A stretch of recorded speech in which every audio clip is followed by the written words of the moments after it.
Welcome back to Macabre London's Abhorrent Advent Calendar. As you'll be aware, if you join me for the past 15 episodes, I'm counting down the days until Christmas, but not in the usual joyful way you may expect.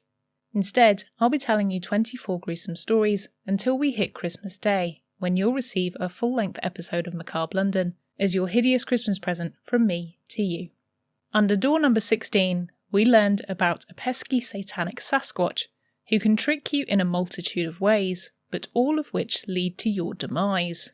Today, we learn of just a few of the do's and don'ts for the festive period, and how in the last days of the year, you may have just been setting yourself up for an annus horribilis without even knowing it, just with your Christmas decorations.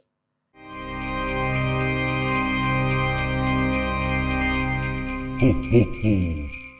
There are many traditions, practices and cultural superstitions that are carried out throughout the month of December and beyond into mid-January across the whole of the globe. These traditions, even though we do them without giving them a second thought, often have very dark origins as to why they've made their way into our common Yuletide practices. One thing you may have already done to set your Christmas period off to a bad start is decorate your home already. It's tradition to bring foliage and also a tree into the home. But this ancient practice has become an earlier and earlier tradition every year due to the westernised way we now celebrate Christmas. Decorating your home should be avoided before Christ's birthday Eve, but if you can't resist, then it should be okay as long as you haven't brought inside any mistletoe. Mistletoe is strictly forbidden in the home until New Year's Eve, as decorating with it before that date will invite in all sorts of gremlins and bad spirits into your abode.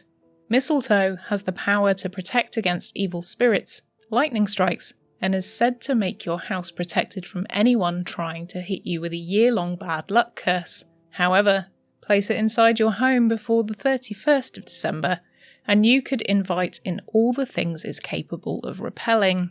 Once Christmas is over and the festivities have ceased, it's time to take down the decorations. All of your foliage should never be removed before 12th night, and should you miss that date, you'll need to make sure you wait until Candlemas, almost a whole month later, to get rid of the tinsel and the baubles. Every leaf that remains on your foliage decorations before their removal will signify how many deaths you will have in the family in the following year.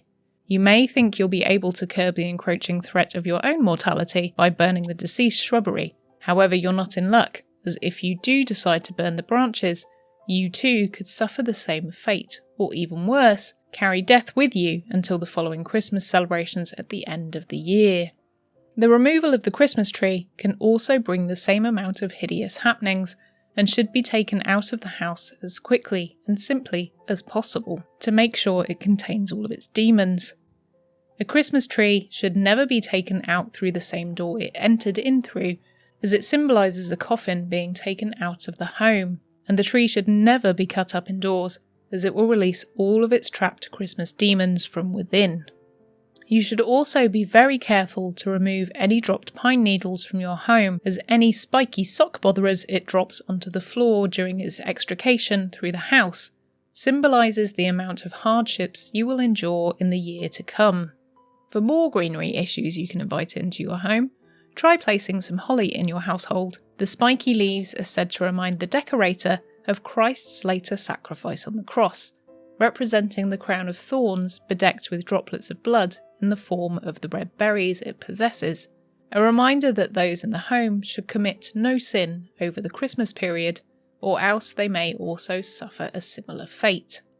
The viciously prickly plant also promises it can predict how your household will fare over the following year.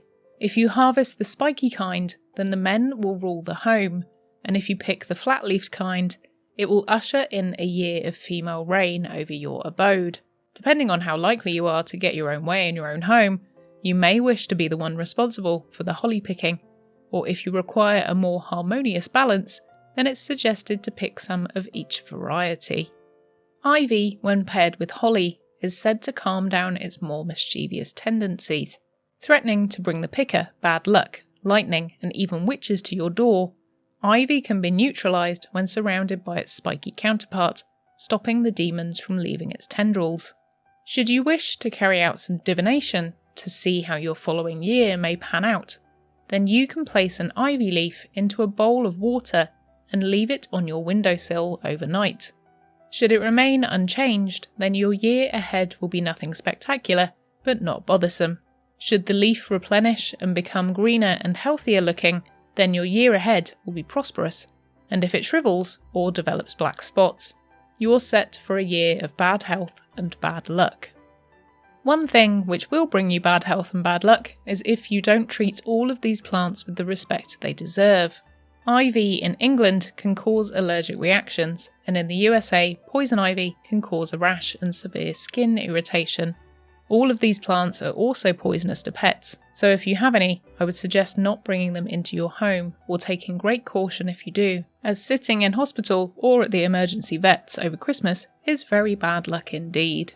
So make sure you mark your calendar to remind you to take out your Christmas decorations by Sunday the 5th of January, or you'll be stuck with them until February the 2nd, unless you want to invite in a whole Christmastide cornucopia of bad luck into 2021, and I really don't think we need that, especially not after 2020.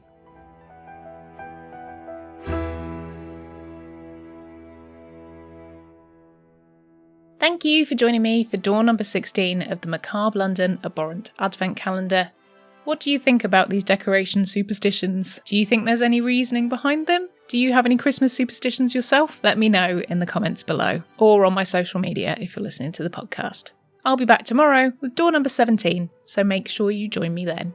Please like, comment, rate, review, share and subscribe on whatever platform you're enjoying this on, and come and say hi on my social media. And don't forget to tell your friends if you think they'd enjoy the Advent Calendar.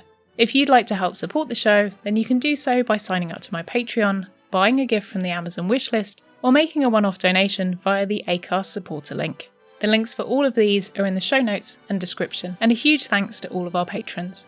Thank you for joining me. I've been Nikki Drees, and I'll see you for door number 17 tomorrow.